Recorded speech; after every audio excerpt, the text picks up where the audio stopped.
hoje eu estou aqui com o Dr. Basbaum, Dr. Cláudio Basbaum, que é ginecologista. Seja muito bem-vindo. Sabe Muito obrigado. É um querido pra gente, como se fosse da nossa família, viu? Nossa, e eu me sinto assim. Muito obrigado. Que bom. Muito obrigado. Hoje vamos falar, gente, sobre feridas no útero. E eu comentava aqui com o Dr. Basbaum. É comum aparecer, né? O senhor me dizia que, além de ser comum, é a porta de entrada para muitas doenças sérias, né? Pois é. Tem sido muito negligenciado. Tô com um corrimentozinho. Se isso persiste, se tem algumas características chamativas, odor, aspecto feio, uma secreção sanguinolenta, não é? Certos sintomas alertam para que isso não é um corrimentozinho. É uma doença que está acometendo a parte do genital baixo da mulher. E uma vez que a mulher fica com essa região mais vulnerável pela ferida, pode facilitar que ela pegue doenças sexualmente transmissíveis, doenças mais sérias, né? Muito mais sérias, em particular, a gente tem que falar realmente do HIV. Claro. Nós sabemos que qualquer lesãozinha, qualquer trauma permite a penetração de uma doença que é hoje o monstro, apesar de se manter sob controle, é realmente o HIV. É uma doença crônica, mas ainda muito séria, muito séria, hoje se administra, mas ainda se morre, sim, no mundo inteiro disso. E se pode evitar, por que não? Só porque se tornou uma doença crônica na maior parte dos casos, não tenha dúvida, prevenção é tudo. É verdade. Vamos para o primeiro mito ou verdade? Sim. Crianças e bebês podem ter ferida no colo do útero. Pode, mas não é uma ferida. É uma ectopia. O que é uma ectopia? Então, vou te explicar. O útero, ele tem a porção que é o corpo do útero e ele tem o colo. Tá, ali ó. Muito bem. Então, é aqui que é o colo do útero. Muito bem. Na criança, quando ela nasce, os hormônios femininos que estão em alta no fim da gravidez, os estrogênios, podem fazer com que o revestimento de dentro do colo, ele cresça para fora. Supondo que isso é o colo, ele cresce para fora. Então, esse endocérvix dentro do colo, ele everte para fora e era como se tivesse feito desbeiçando para Mas não é uma ferida. Não é uma ferida. Tanto que, passado o estímulo do hormônio da gravidez, o que vai acontecer? Não tem mais o estrógeno da mulher com poucos dias. Tem menina que menstrua quando nasce. Eu já ouvi disso. Pois pronto, então é o estrógeno da mulher que estava em circulação no bebê e até que ele recolhe. Então, isso também, esse epitélio que estava para fora, ele recolhe e que só vem a crescer de novo quando a menina passa a ter hormônio na sua adolescência. Né? Então, não é um mito, não é uma verdade. Não, não é a ferida. Não, é uma ectopia, é um desenvolvimento de um tecido saudável, normal, só que para fora. Então, aqui é um mito, gente. Não é ferida. O problema é a palavra ferida. Exatamente. Vamos ver mais um? Ferida no colo do útero é uma doença de mulheres promíscuas. Assim como eu falei, se num bebê pode surgir em qualquer mulher em dados momentos. Só que, evidentemente, quanto mais promiscuidade é importante, não é só doença promíscua, de jeito nenhum.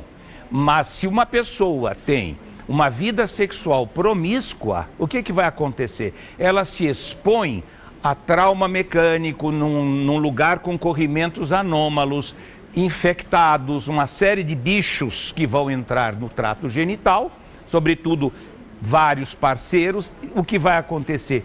Facilita, predispõe, mas não. Uma mulher que tenha o seu parceiro, uma religiosa que nunca teve vida sexual, ela pode vir a apresentar uma ectopia ou uma cervicite não infecciosa. E o que causa essa ferida, então, no colo do útero? Em geral,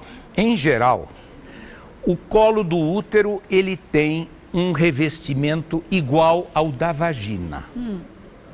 É um revestimento resistente de 3 camadas de células pronto, e a natureza é sábia, ele é pronto para isso. Ele é pronto para a vida sexual, ele não se machuca com vida sexual normal, nada.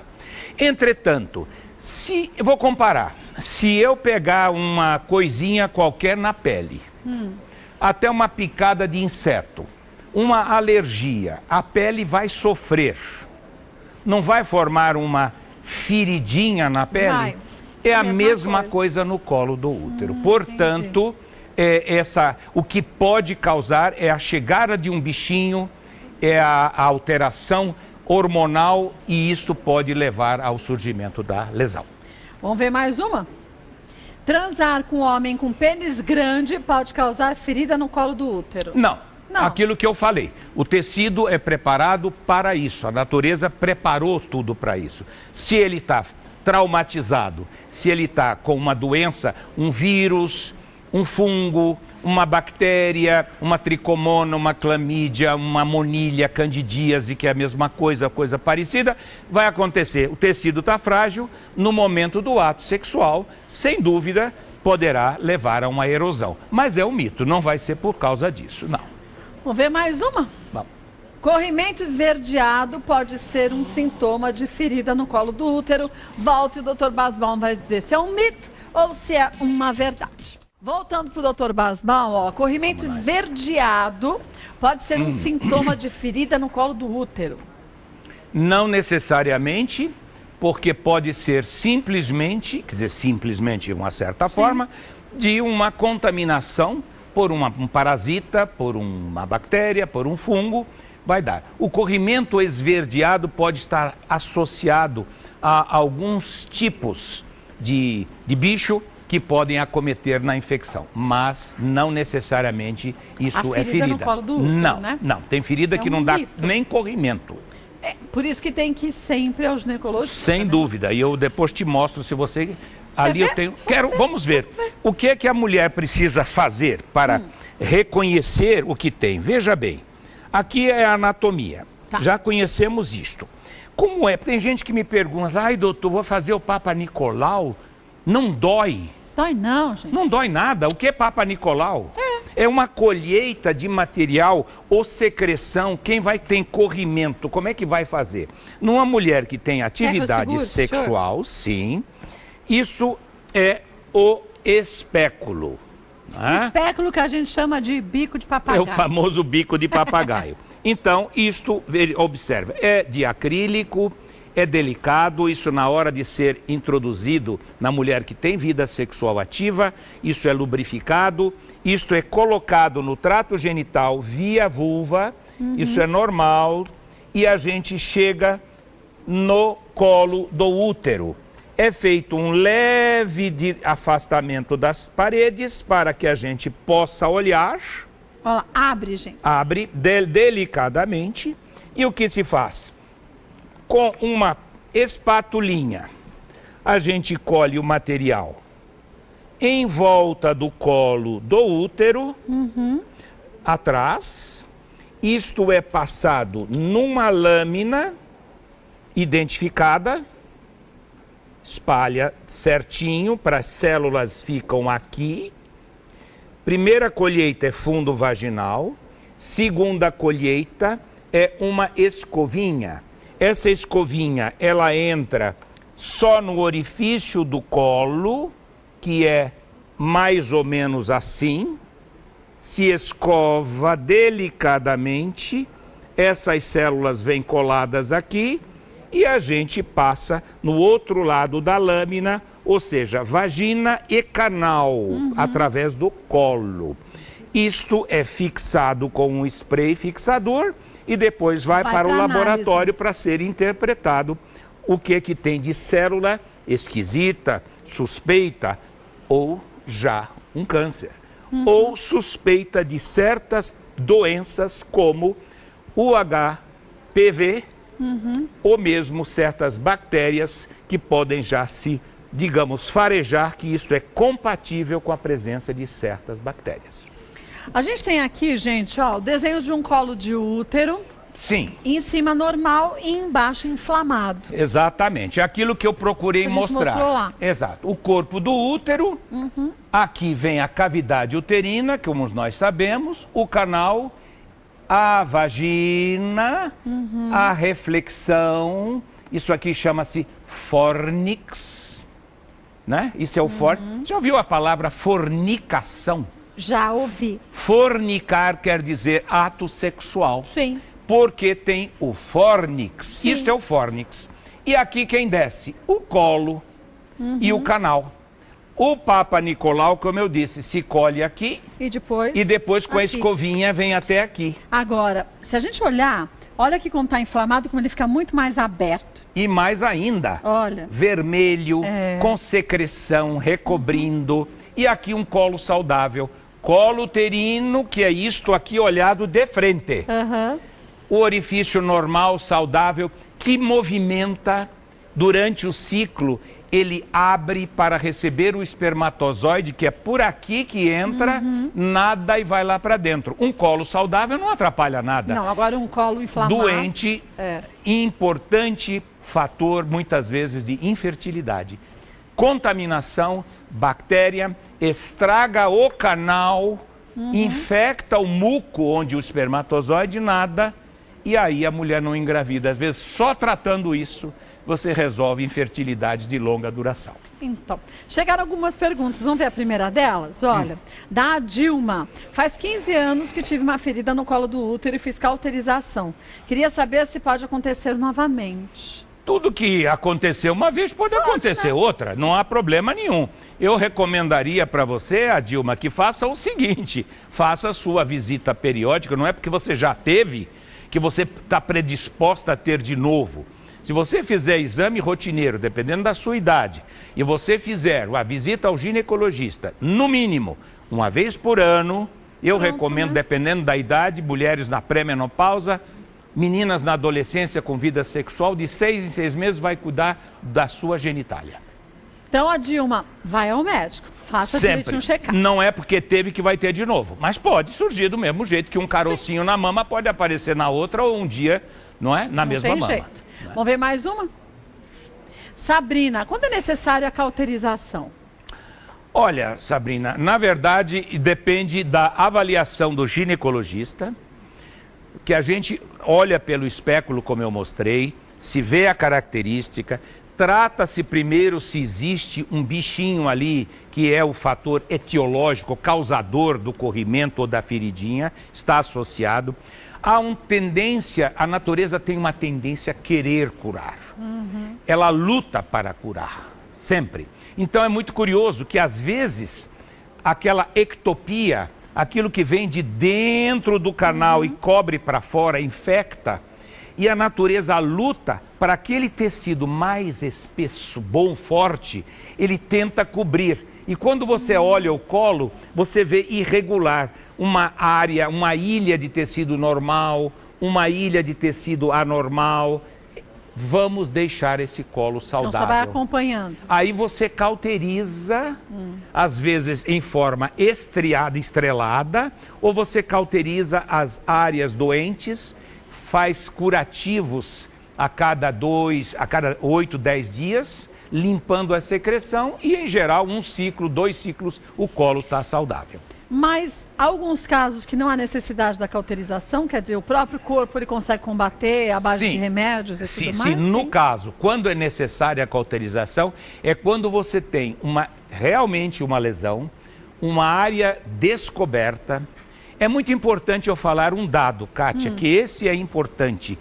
Vejamos bem, se eu tenho aqui, e vamos mostrar, se eu tenho aqui o útero, o colo do útero, que olha para a vagina. Este tecido, que é o endocérvix, ele não pode estar evertido se expondo à vagina. Porque esta é uma zona de limite entre os dois tecidos. 3 camadas, 1 camada. E esta região é uma zona de, vamos chamar de intranquilidade histológica, ou seja, é uma luta entre o tecido de dentro e o de fora, e a natureza sempre procura manter no lugar. Essa zona de transição, se ela está exposta à vagina, exige sim a cauterização. A gente destrói esse tecido para que ponha essa boquinha para dentro e a zona de transição, ou zona escamo-colunar, volte para o lugar dela, porque essa é uma zona perigosa de sofrer patologias, doenças mais graves. Até o câncer, não é? É o câncer. Vamos ver mais uma? Pergunta? Beth, tem uma infecção grau 2 e todos os anos faço Papa Nicolau. Minha médica só me passou pomada para usar apenas quando tiver coceira. Qual a gravidade disso? Que infecção grau 2 é essa? Eu acho, não sei se é isso, viu, Beth, que você está falando, mas eu acho que você quer dizer que seu Papa Nicolau deu grau 2. E o que é isso? O Papa Nicolau, ele é classificado em... vamos chamar de grau 1, grau 2, grau 3, grau 4, grau 5. Ou seja, uma citologia de Papa Nicolau, isso que a gente colhe, limpíssima, não tem nem celulinha inflamatória, você dá um grau 1. Meninas, limpa, flora vaginal pura. Grau 2 é a média maior que você tem, é saudável. Presença de algumas coisinhas que fazem parte da própria vida da mulher. Um grau 3... um Papa classe 3 ou grau 3 é um Papa que requer uma atenção especial. Ele pode estar fazendo careta para a gente. Então a gente tem que tratar a infecção, às vezes uma cauterização, transformá-lo de volta em grau 2. É um Papa... O grau 2 não é grave, não é nada. E por que para usar... Só se tiver coceira. Se a pessoa tiver tratado... Mas se tiver coceira, não pode ser candidíase? Pois é, por isso que eu acho que é isso. Por isso, né? Só passou pomada para usar apenas quando tiver coceira. Como uma das maiores causas de coceira é a candidíase, como você falou, é possível isso. Né? Ela já disse, olha, no dia que voltar, e talvez ela tenha candidíase de repetição, ela já deve ter tido mais vezes. Várias vezes, a doutora já disse, nem precisa, filha, a tua história é essa. E trata. Mas não adianta tratar 1, 2 dias, não. Se a candidíase de repetição está aí vindo, ela pode lesar a pelinha do colo e predispor a ter uma erosão do colo. É verdade que mulheres que têm candidíase de repetição têm que diminuir o consumo de açúcar e derivados de leite? É verdade. Porque isso aumenta? Tem isso, essa associação. Eu tenho alguma vivência, não sempre, né? A candidíase está muito associada ao diabetes e ao pré-diabetes. Entendeu? Então, o fungo gosta do açuquinha. Entendeu? Então, eu imagino que esses fungos ficam tudo gordinho lá, porque eles adoram açúcar. Fica tudo batendo palma com o então, eu tenho notado que tem mulheres, e que eu faço. Primeiro, candidíase, pesquisa o diabetes. Não adianta só dosar o açúcar, não. Pesquisa mais profundamente, procura fazer certos exames de sangue que dão o perfil de 2 a 3 meses da glicemia do açúcar, como a hemoglobina glicada, a frutosamina, algumas coisas você dosa.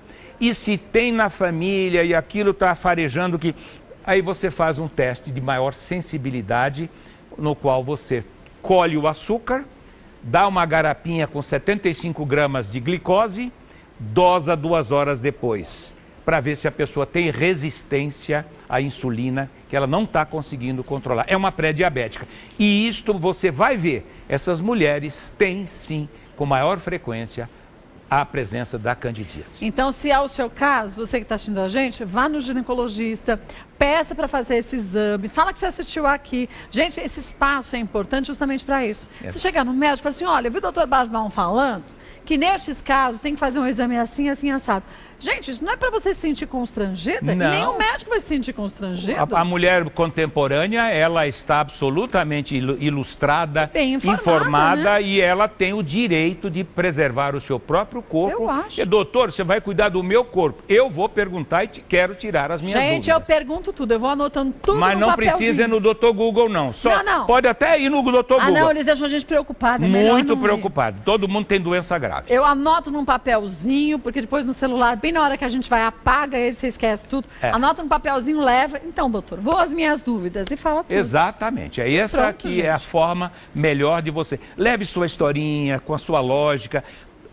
Sempre digo, o médico é um Sherlock Holmes, é um investigador policial. E tem que investigar mesmo. Tem que investigar e descobrir quem é o bandido, quem é o criminoso que está te fazendo mal. Então é uma investigação, informação daqui, informação dali, você junta. Ao final de uma boa consulta, o profissional deve estar fechando o diagnóstico. Se não for em 90%, 80%, acaba a consulta, eu já digo, ela deve estar com isso, com isso, com isso. Não adianta pedir 500 exames. Tem que pedir, olha, Mas isso. Isso é a sua vivência de quantos anos? 52 anos de profissão. Então não dá para se comparar com outros. Esqueci, não devia ter falado. Não, devia ser, você tá ótimo. Olha, quer conhecer um pouco mais do trabalho do Dr. Cláudio Basbaum, os artigos também, os textos que ele publica, pode acessar o site